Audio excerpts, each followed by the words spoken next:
Our censorship and propaganda video series teaches you how to identify and circumvent censorship and propaganda that cost you time, money, liberty, and sometimes your life, and find the products, services, leaders, and public policy that work better, cost less, and empower you. The programmer shortage. How easy is it to get a programming job? If you have some interest in programming, maybe you are considering it as a career or as a major in college. If you're a parent wondering what your kids should do, many different people have heard many statements like this one from Marc Andreessen, the founder of Netscape and now, I believe, a venture capitalist here in the Silicon Valley. Qualified software engineers, managers, marketers, and salespeople in Silicon Valley can rack up dozens of high-paying, high-upside job offers anytime they want, while national unemployment and underemployment is sky high. How true is that? And how might you cash in, if you can, to this supposed gravy train?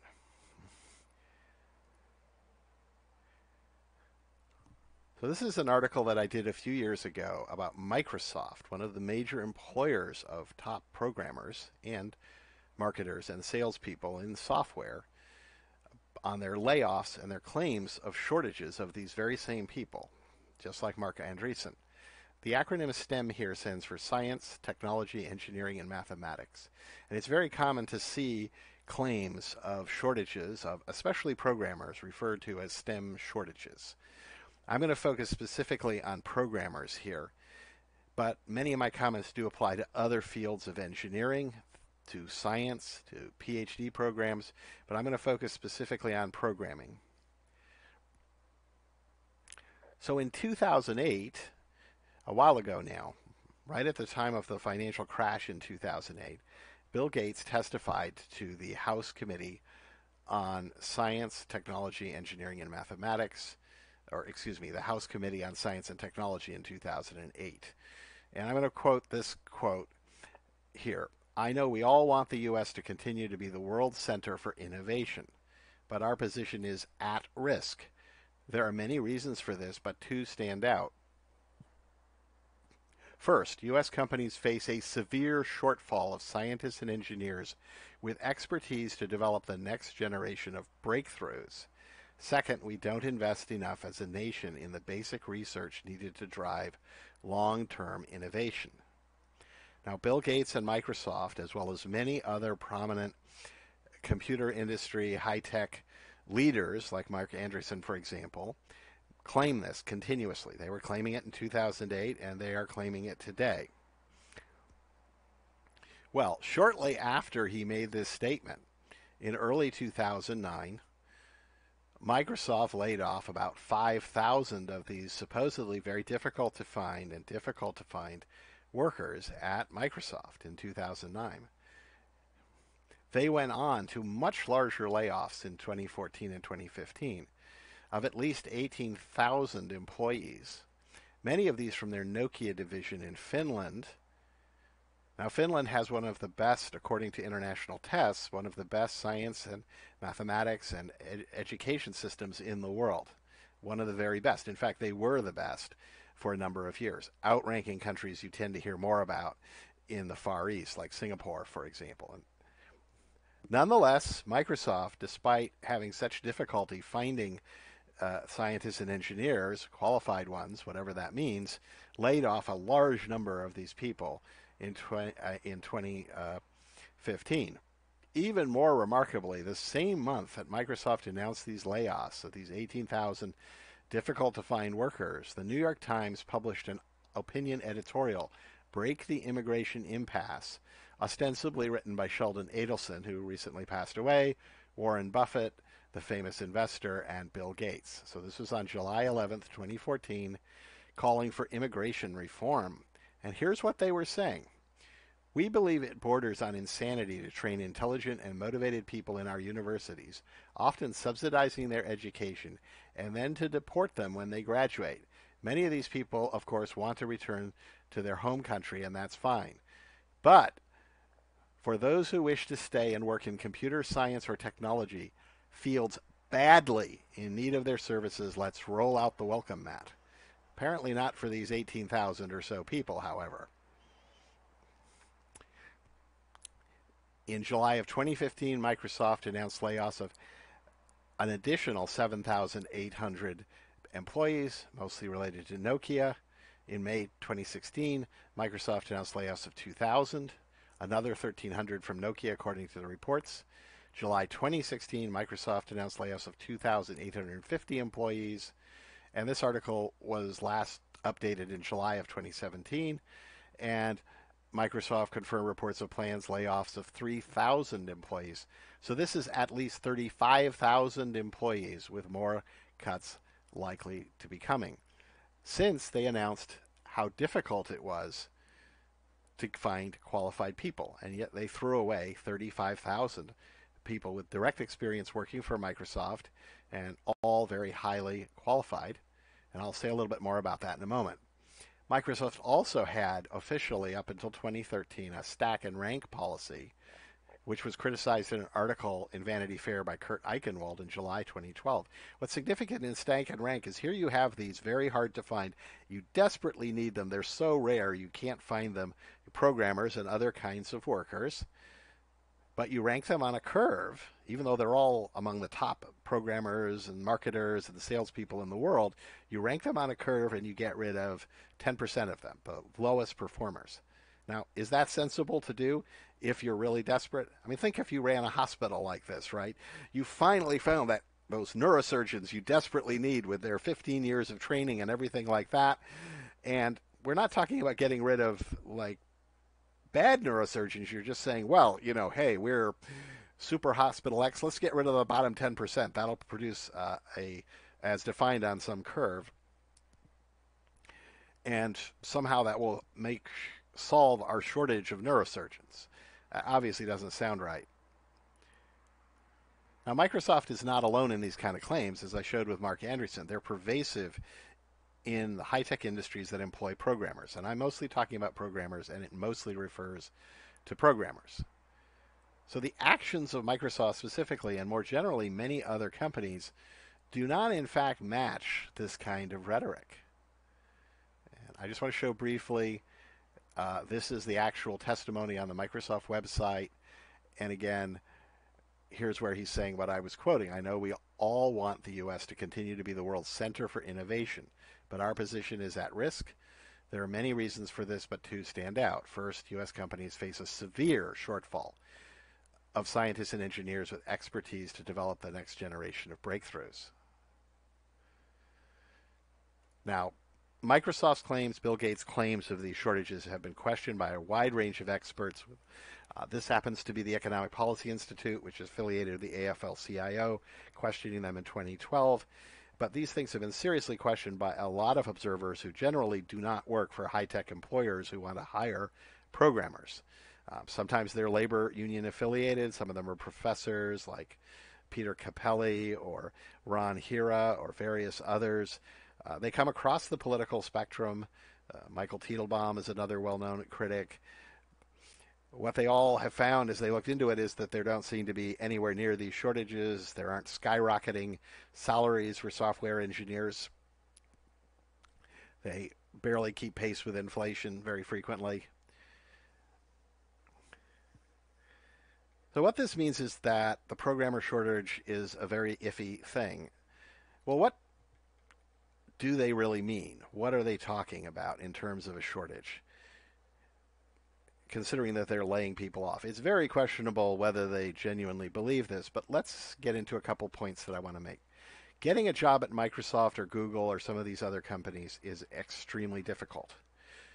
That means that many people who have advanced degrees as well as industry experience from top universities, Carnegie Mellon, MIT, Caltech, Stanford, Harvard, those types of universities, people with advanced degrees, Ph.D s, all kinds of backgrounds, find it very difficult to get jobs at these companies. In fact, there's an entire industry now producing books and courses to train for these very demanding coding interviews, which I'm not going to go into a lot of detail. This is one of the most famous books, the sixth edition of Cracking the Coding Interview. This is not sponsored, by the way. Um, I'm just mentioning it as a specific, well-known example of how demanding it is to even get into these companies. Okay, they simply ignore many resumes that are submitted by highly qualified people, especially often, whatever the reason, people who are older, who are over 35, sometimes even 30, seem to be just ignored in many cases. So when Microsoft is laying people off, it's people who've gone through a very demanding interview process, very frequently have impressive backgrounds before they work at a Microsoft or an Apple or some other company like that, and they're not that satisfied with them. How curious. What they claim to be looking for is two things which are frequently conflated, which explain how they can claim to have such a shortage. They are not talking about a shortage of competent programmers or people who are just any old programmer. They are talking about an alleged shortage of super programmers, the so-called 10x or even 100x or 10,000x programmer who is supposedly way better, like 10 times better or even more than, we're not even talking competent programmers. We're talking like that top CS graduate from Carnegie Mellon or those people from MIT or Caltech or Stanford CS departments. Those are just, ordinary people. We don't really want those. We want the mythical 10x programmers. Now, the reality of the 10x programmers has been very much challenged by many people.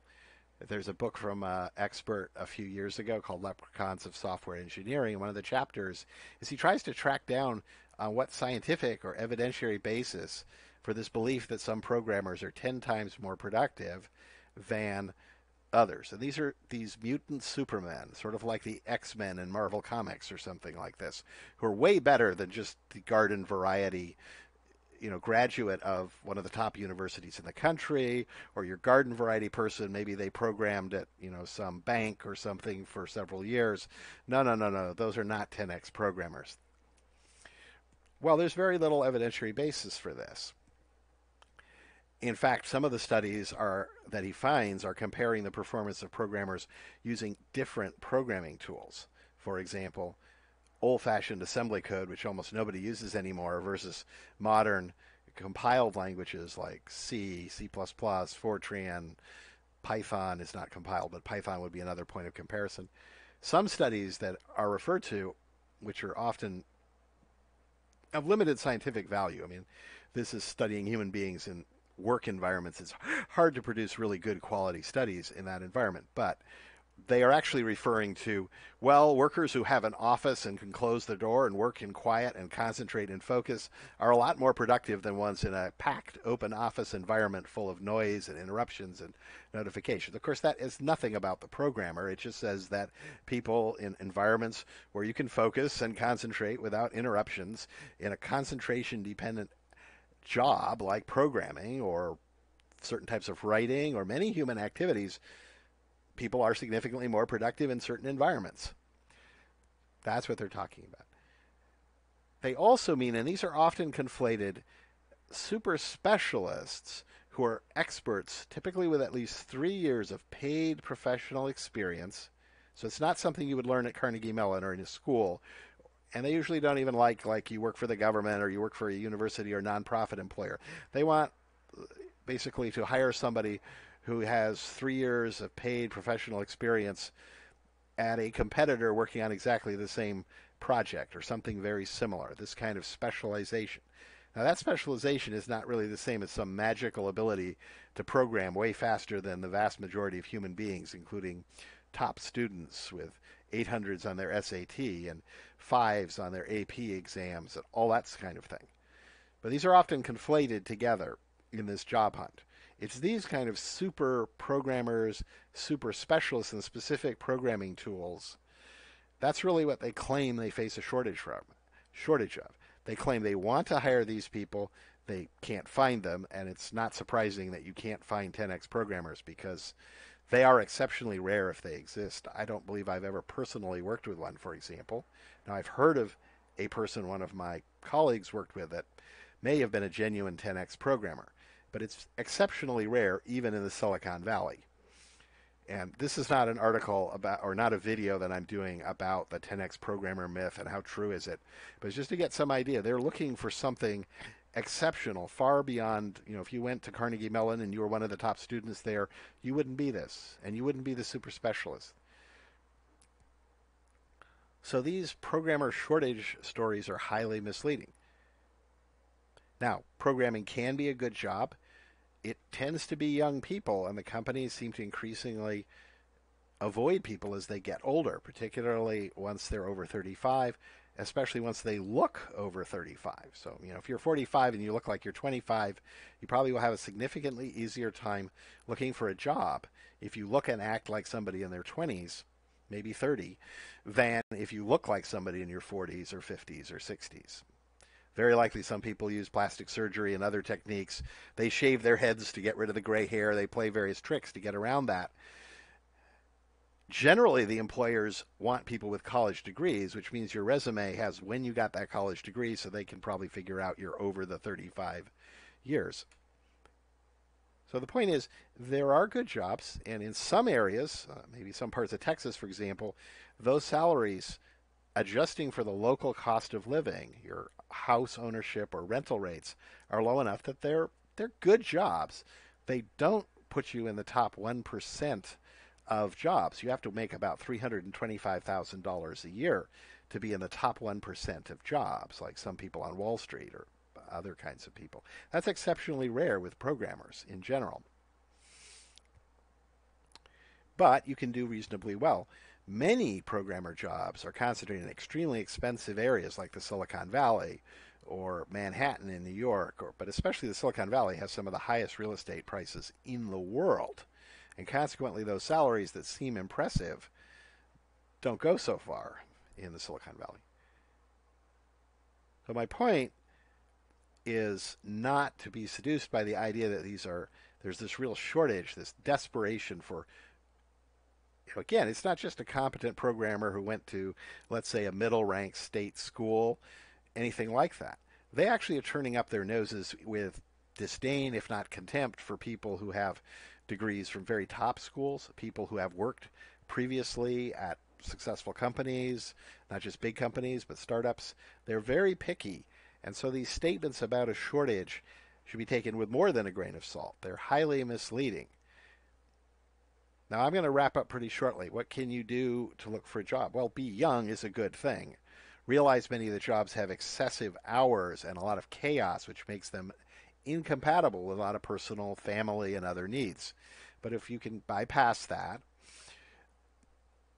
then it is good, as we hinted, to be a specialist, to really practice and ideally get paid professional experience in specific hot tools and programming languages, which have a short lifetime.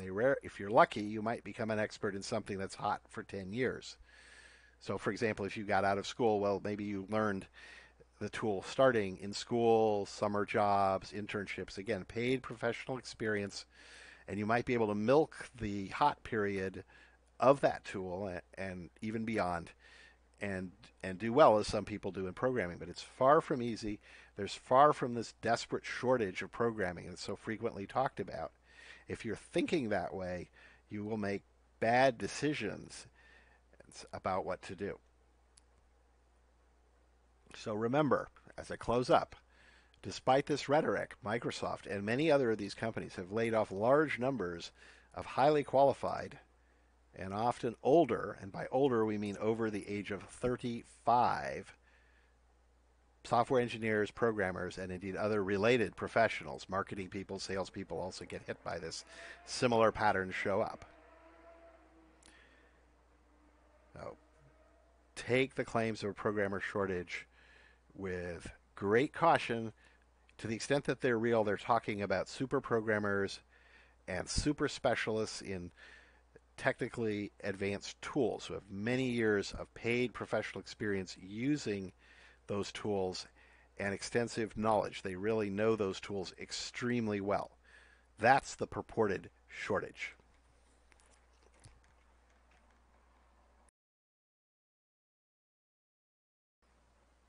Our censored search website and service enables you to search censored and shadow banned websites for suppressed information. We offer transparency on what the search ranking algorithms are doing and tools to help you separate fact from disinformation. We offer both a free service for everyone and a paid professional service with full access to our tools and the ability to customize the search algorithms for your needs. Our business model is end-user funded to avoid either direct control or subconscious bias from advertisers. Our censored search service is intended as a complement to increasingly censored advertising-funded search engines, such as Google, Yahoo, Bing, and even DuckDuckGo, which appears to be increasingly shadow banning alternative content. We cannot duplicate many useful features of the advertising-funded search engines yet, nor is this needed. Use our search engine for censored and shadow banned content. Get the other side or sides of the story. Remember, there are often more than two sides to a story. Inclusion in our search engine is not an endorsement. We include sites based on evidence of censorship or shadow banning in our judgment. We attempt to be neutral and provide tools to our users to evaluate and verify the content without relying on our fallible judgment. There is evidence that powerful interests actively spread disinformation to alternative sites to make identifying suppressed factual information difficult and discredit factual information through guilt by association. We are developing tools to fight these active disinformation tactics. Give us a try at censored-search.com, censored-search.net, or censored-search.org. We welcome constructive feedback. How can we serve you better? Bookmark our site as the censorship is growing by leaps and bounds. You may need us more in the future. Let your friends and colleagues know. You can access more advanced features and support development of a transparent, verifiable search engine that works for you and not giant advertisers such as Big Pharma by becoming a paid subscriber. If you want to support our development work, subscribe now.